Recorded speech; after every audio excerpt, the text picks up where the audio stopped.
अपने बेटे और बहू के रोज के झगड़ों से परेशान होकर महेश बाबू अपने कमरे में जाकर अपना बैग निकालने लगे। उसमें अपने कुछ जोड़ी कपड़े रखे और उदास मन से अपनी पत्नी की तस्वीर को उठाया और बोले, कितने नाजों से पालकर बड़ा किया था हमने अपने इकलौते लाडले बेटे को। कहते ही वो रो पड़े, परंतु फिर सोचने लगे कि नहीं, ये कमजोर पड़ने का वक्त नहीं है। उन्होंने अपनी आंखों के आंसू पोंछते हुए अपनी पत्नी की तस्वीर को अपने बैग में रखा और अपने एक दोस्त को फोन किया जो वृद्धाश्रम में रहते थे। भरे गले से उन्हें बताया कि अब वो भी वृद्धाश्रम में ही रहना चाहते हैं। इतनी बात सुनते ही उनका दोस्त राधेश्याम स्तब्ध रह गया। उसके पास कुछ पूछने के लिए कोई शब्द ही नहीं बचे। महेश बाबू ने केवल इतना ही कहा, मैं रोज रोज के कलह से परेशान आ गया हूं और 1 घंटे में तुम्हारे पास पहुंच रहा हूं। जिस समय वे अपना घर छोड़कर अपना बैग लेकर निकलने लगे तो उन्होंने देखा कि उनके बेटा बहू अपने कमरे में बैठकर चाय और स्नैक्स का आनंद ले रहे थे, परंतु दोनों में से किसी ने नहीं पूछा कि आप ये सामान लेकर कहां जा रहे हैं, और ना ही किसी ने उन्हें रोकने की कोशिश की। रोज रोज के अपमान और जिल्लत भरी जिंदगी से परेशान महेश बाबू वृद्धाश्रम पहुंच गए। थोड़े ही समय में उनके वृद्धाश्रम में बहुत से मित्र बन गए। वे सबके साथ हालचाल बांटते, बातें करते, रोज सुबह सैर और एक्सरसाइज भी करते। धीरे धीरे महेश बाबू को आश्रम में ही अच्छा महसूस होने लगा। घर की अपेक्षा उन्हें वृद्धाश्रम ज्यादा सुकून दे रहा था। सभी लोग एक साथ खाना खाया करते थे, जबकि घर में रोज के कलेश से महेश बाबू का हृदय छलनी हो गया था। वे हमेशा अपनी पत्नी की तस्वीर से बातें करते हुए कहते थे, तुम तो मुझे पहले ही छोड़कर चली गई, परंतु उस बेटे ने भी मेरा साथ नहीं दिया जिसके लिए मैंने अपना पसीना भी पानी की तरह बहाया था। एक दिन महेश बाबू वृद्धाश्रम के प्रांगण में टहल रहे थे, तभी वृद्धाश्रम के बाहर एक कार आकर रुकी। वृद्धाश्रम के सभी लोग उस कार की ओर देखने लगे और सोचने लगे कि आज कोई फिर अभागा बुजुर्ग इस वृद्धाश्रम में आया है, जिसने ना जाने कितने जतन से अपने बच्चों को पाल पोसकर पढ़ा लिखा कर बड़ा किया होगा। आज फिर ऐसा कोई आंखों में आंसू लिए इस प्रांगण में प्रवेश करेगा। कार से एक नौजवान लड़का उतरा और उसके बाद एक औरत जो शायद उसकी मां थी। वो उसका हाथ पकड़कर उसे बाहर निकालने लगा। उस औरत की उम्र लगभग 65 वर्ष के करीब रही होगी। सर पर पल्लू होने के कारण उसका चेहरा सही ढंग से नजर नहीं आ रहा था। थोड़ी ही देर में कार से करीब 30-35 वर्ष की एक अन्य महिला उतरी, जिसके हाथ में एक बैग था। उस महिला ने वो बैग उस बुजुर्ग महिला के हाथ में थमाया और उसके बाद उनसे कुछ बात कहने लगी। वो बुजुर्ग औरत चुपचाप उस महिला की बात सुन रही थी। फिर वापस वे दोनों कार में बैठकर चले गए और बुजुर्ग महिला वृद्धाश्रम के बाहर कुछ देर तक वैसे ही खड़ी रही और फिर भारी मन से अपने आंसू पोंछते हुए वृद्धाश्रम में आ गई। महेश बाबू की ओर देखते ही वो अपने सर के पल्लू से अपने चेहरे को छुपाने लगी और फिर बिना कुछ कहे महिला विभाग की तरफ चली गई।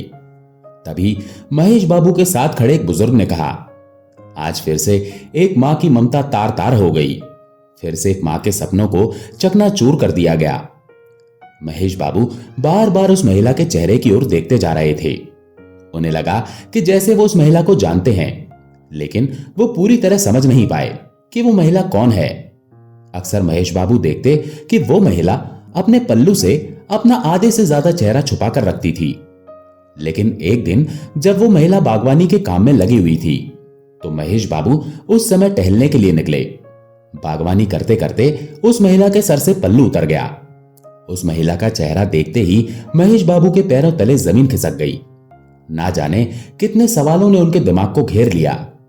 उसी समय उनका एक मित्र भी उनके पास आया और बोला, खाना खाने का समय हो गया है, तुम कहां घूम रहे हो और इतने गुमसुम क्यों हो?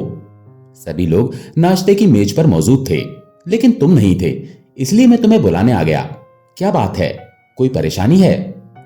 अरे नहीं, कुछ भी तो नहीं, थोड़ा टहलने के लिए बाहर निकल आया था, बस मैं आ ही रहा था। खाने के कमरे में बैठने के बाद महेश जी की नजरें बार बार गंगा देवी को ही ढूंढ रही थी। वे उनसे पूछना चाहते थे कि आखिर ऐसा क्या हुआ कि उन्हें यहां आने की नौबत आ गई। उनका तो भरा पूरा परिवार था और हमेशा कहती थी कि वो अपने बेटे बहू के साथ बहुत खुश हैं, फिर आज ऐसा क्या हो गया? महेश बाबू उधर ही किसी व्यक्ति से पूछते हैं। 2 दिन पहले जो महिला वृद्धाश्रम में आई थी वो आज खाना खाने नहीं आई है। उन्होंने बताया कि वो माताजी आज बहुत दुखी हैं, इसीलिए उन्होंने खाना खाने से मना कर दिया है। परेशान भी क्यों ना हो, आखिर जो उनके बेटे बहू ने उनके साथ किया है ऐसा तो कोई दुश्मन के साथ भी ना करे। बार बार अपने घर को याद कर रही हैं, सुबह से अपने कमरे में बैठे रोए जा रही हैं, इसलिए उनका ध्यान भटकाने के लिए उन्हें बागवानी करने का काम दिया गया है। ये सब सुनकर महेश बाबू का मन परेशान हो गया। वे जानना चाहते थे कि आखिर गंगा देवी के साथ हुआ क्या है, इसलिए थोड़ी देर बाद वो महिला विभाग में गंगा जी के पास गए। महेश बाबू को अपने सामने खड़ा देखकर गंगा जी थोड़ा परेशान हो गई।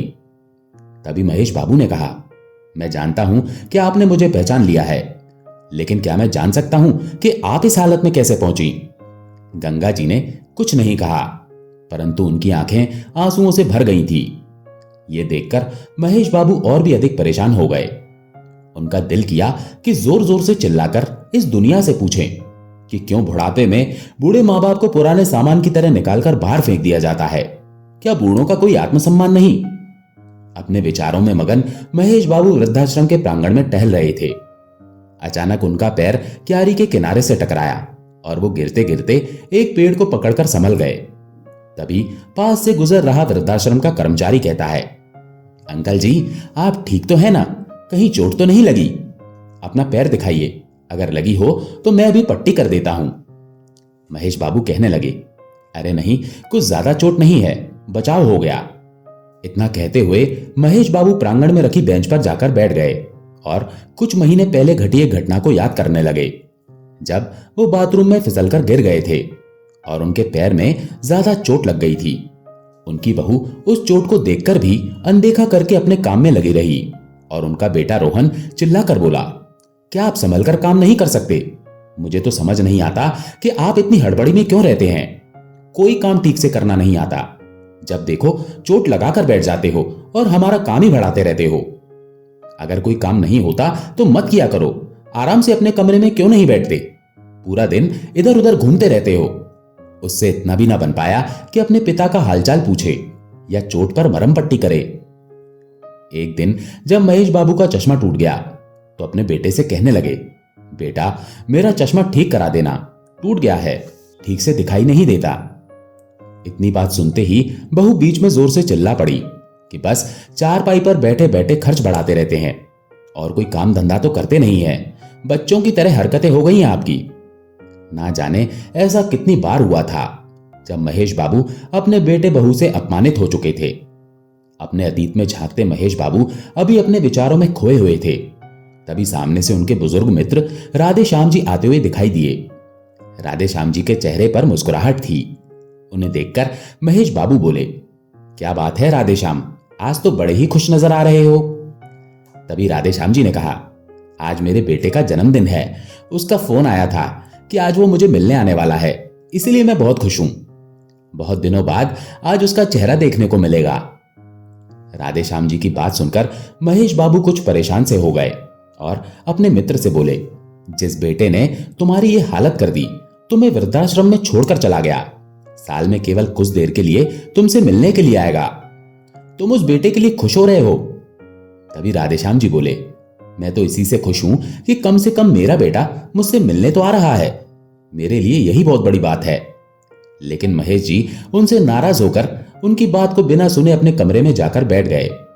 सोचने लगे कि यह किस्सा केवल मेरे साथ या गंगा जी के साथ ही नहीं है, वृद्धाश्रम में रहने वाले हर एक बुजुर्ग की कोई ना कोई कहानी है और सभी की जिंदगी में वृद्धाश्रम में रहने के पीछे कोई ना कोई वजह जरूर है। बिना किसी वजह के अपनी मर्जी से कोई वृद्धाश्रम नहीं आता। जब तक एक व्यक्ति अंदर तक नहीं भर जाता तब तक वो यहां आने के लिए मजबूर नहीं होता। लेकिन देखो, सभी बूढ़े लोग अपनी उन कड़वी यादों को भूलकर अपनी जिंदगी को यहां बिताने के लिए मजबूर हैं।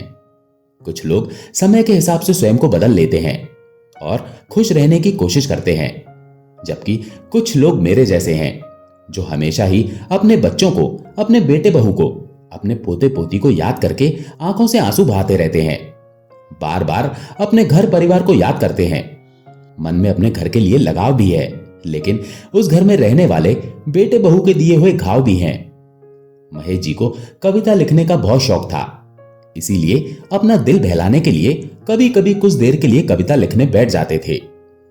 एक दिन जब वो एक कागज पर अपने विचारों को कविता का रूप दे रहे थे, तो उस पर अपने हालात बयान करते करते उनकी आंखें आंसुओं से डबडबा गईं। उसी समय वृद्धाश्रम का संचालक उनके पास आया और उन्हें आवाज लगाई। महेश बाबू उस समय ठिठक कर बैठ गए और कागज को मोड़कर अपनी जेब में रख लिया और अपने आंसू छिपाते हुए बोले, जी बोलिए। महेश जी, आपका बेटा और बहू आपसे मिलने आए हैं, साथ में आपका पोता भी है। ये बात सुनकर महेश जी हैरान हो गए, साथ ही उनके चेहरे पर नफरत के भाव भी आ गए। सोचने लगे कि आज मेरे बेटे को मेरी याद कैसे आ गई। जब ऑफिस में गए तो उस समय उनका 5 वर्ष का पोता गोलू उन्हें देखते ही दादू दादू बोलते हुए झट से उनकी ओर दौड़ा और उनकी टांगों से चिपक गया। महेश बाबू की आंखों से आंसू छलक पड़े। अब तक वे मन मारकर वृद्धाश्रम में जैसे तैसे जी रहे थे, लेकिन अपने पोते को देखते ही उनका दिल कमजोर पड़ने लगा। परंतु फिर अचानक दिमाग में विचार आया कि ये वक्त मजबूती से अपने निर्णय पर टिके रहने का है। ऐसा सोचते हुए गुस्से से अपने बेटे को देखते हुए बोले, तुम यहां क्या करने आए हो? चले जाओ यहां से, मुझे किसी से मिलने की कोई जरूरत नहीं है। मैं यहां बहुत खुश हूं और अपनी जिंदगी बड़े आराम से काट रहा हूं। कम से कम यहां मेरे साथ कोई हंसने बोलने वाला तो है। वो पिताजी, दरअसल बात यह है कि आज गोलू का जन्मदिन है और हमने घर पर पार्टी रखी है। गोलू की इच्छा है कि आप भी उसके जन्मदिन पर उपस्थित रहें। यदि आप आएंगे तो आपके पोते को भी अच्छा लगेगा। तभी महेश बाबू बोले, देखो, मैं वो घर छोड़ चुका हूं और अब मैं दोबारा वहां नहीं जाना चाहता। उस समय उनका बेटा बोला, पिताजी आप घर चलिए, वहां आपके मित्र भी पार्टी पर आ रहे हैं, मैंने उन्हें भी बुलाया है। सभी आस पड़ोस वाले और रिश्तेदार भी आएंगे। सब लोग आएंगे और आपके बारे में पूछेंगे तो हम क्या कहेंगे? तभी महेश बाबू बोले, अच्छा, तो आज मुझे अपने बेटे के जन्मदिन के लिए बुलाने नहीं बल्कि अपनी इज्जत बचाने के लिए तुम लोग बुलाने आए हो। सभी रिश्तेदार आएंगे तो पूछेंगे तुम्हारे पिताजी कहाँ हैं, तो तुम क्या जवाब दोगे? इसीलिए तुम मुझे बुलाने आए हो। अभी के अभी चले जाओ यहां से, मैं कहीं नहीं जाने वाला हूं। तुम लोग कितने स्वार्थी हो गए हो, जरूरत पड़ी तो बुलाने आ गए, वरना इतने महीनों से मैं यहां वृद्धाश्रम में हूं, एक बार भी खबर लेने नहीं आए कि मैं जी भी रहा हूं या मर गया। इतना तो दूर फोन करके भी मेरा हालचाल पूछने की जरूरत नहीं समझी तुम लोगों ने। इतना तक नहीं पूछा कि घर छोड़कर वृद्धाश्रम क्यों चले गए। आज जरूरत पड़ी तो हाथ जोड़कर मुझे लेने आ गए हो। नहीं, अब से यही मेरा घर है, मैं कहीं नहीं जाऊंगा अपने घर को छोड़कर। ऐसा कहते हुए महेश बाबू अपने कमरे की ओर जाने लगे। तभी बेटा और बहू दोनों ने आपस में प्लान बनाया कि पिताजी ऐसे नहीं मानेंगे, कुछ तो करना पड़ेगा, तभी हम इन्हें घर लेकर जा सकेंगे और रिश्तेदारों के ताने सुनने से बच सकेंगे। इसीलिए दोनों रोनी सूरत लेकर महेश बाबू के पास गए और गिड़गिड़ाते हुए कहने लगे, पिताजी माफ कर दो, आपके पोते का जन्मदिन है, क्या आपको अपने पोते की खुशियों में शामिल होने का भी मन नहीं कर रहा? इतनी बात सुनकर महेश बाबू का दिल पिघलने लगा। तभी गोलू बोला, चलो ना दादू, बहुत मस्ती करेंगे। अपने पोते की बात सुनकर महेश बाबू खुद को रोक नहीं पा रहे थे, परंतु दोनों बेटा और बहू की करतूत की वजह से वो घर नहीं जाना चाहते थे। लेकिन गोलू ने कहा तो वे घर जाने के लिए तैयार हो गए। फिर बोले, लेकिन मेरी एक शर्त है, मैं घर पर चलूंगा और जैसे ही गोलू का जन्मदिन हो जाएगा उसके बाद मुझे वृद्धाश्रम वापस लौटना है और तुम लोग मुझे वृद्धाश्रम तक छोड़ने आओगे। बेटा बहू इस बात के लिए तैयार हो जाते हैं। गोलू का जन्मदिन बहुत धूमधाम से मनाया जाता है। सभी रिश्तेदार और आस पड़ोस के लोग बहुत अच्छे से मिलते जुलते हैं। महेश बाबू के पुराने मित्र भी आज उन्हें बहुत दिनों के बाद मिले, परंतु महेश बाबू ने किसी से कुछ नहीं कहा और हंसते मुस्कुराते हुए पूरी पार्टी का आनंद उठाया। परंतु उनके मन में कुछ विचार चल रहे थे। वे सोच रहे थे कि कल अपने बेटा बहू को जो सरप्राइज में देने वाला हूं, उसकी तो उन्होंने कभी कल्पना भी नहीं की होगी। जब पार्टी खत्म हुई तो बहुत रात हो चुकी थी। उस समय महेश जी घर पर ही रुक गए। जब अपने कमरे में सोने गए तो अपनी पत्नी सुधा की यादों में खो गए। आप भी ना, 2 रोटी से क्या पेट भरता है? 1 रोटी तो और ले लीजिए, अभी गरम गरम सेक रही हूं। 1 रोटी और मेरे कहने पर खा लीजिए, आप खाते हैं तो मेरे तन को लगता है। अरे नहीं सुधा, मेरा पेट पूरा भर चुका है, और कितना खिलाओगी?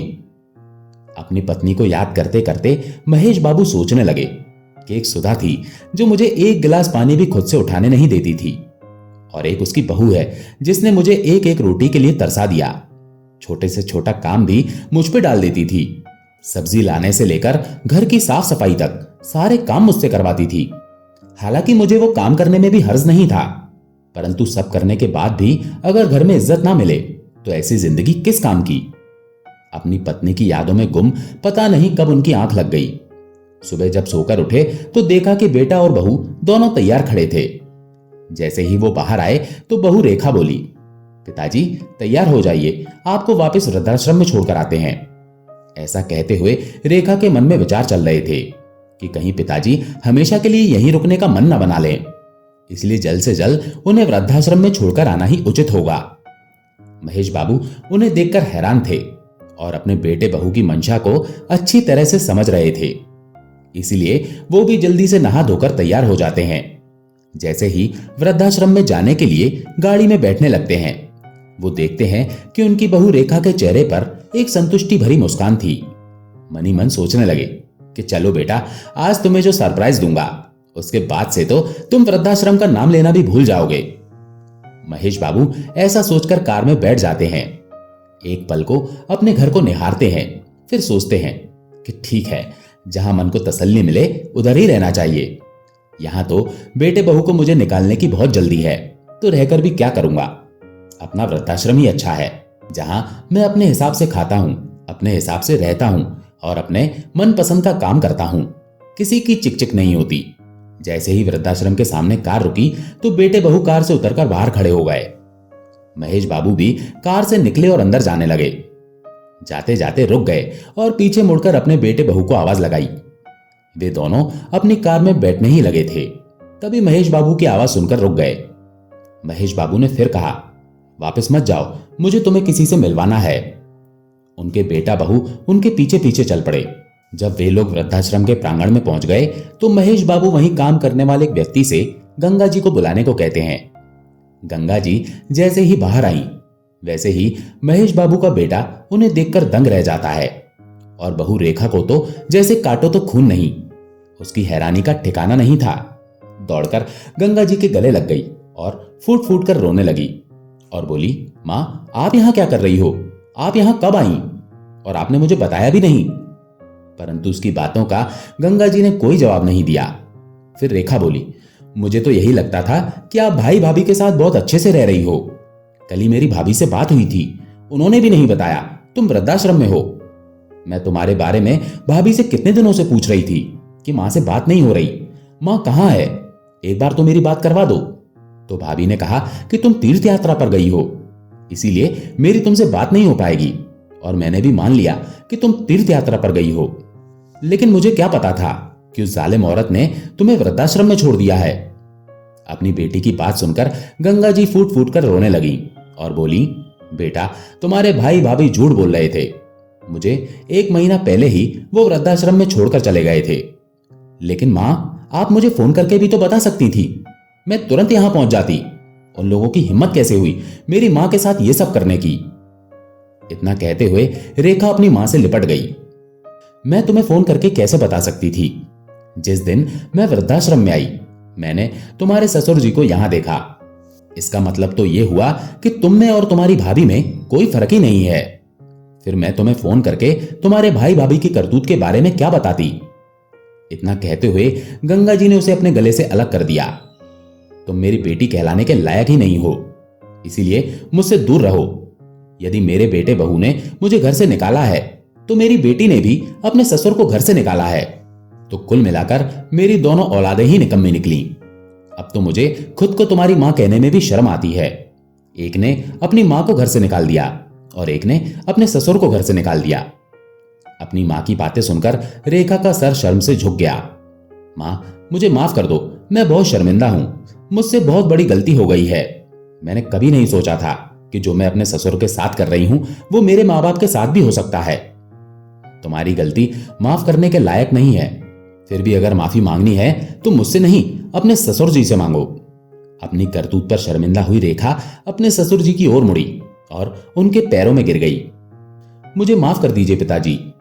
तभी रोहन ने भी माफी मांगते हुए कहा, अब आप दोनों घर चलिए और हमें अपनी सेवा करने का मौका दीजिए। तो महेश जी और गंगा जी दोनों ने ही घर जाने से मना कर दिया और कहा कि हमें अब अपने बहू बेटे या बेटी के पास नहीं रहना है, हम वृद्धाश्रम में रहकर ही सुखी हैं।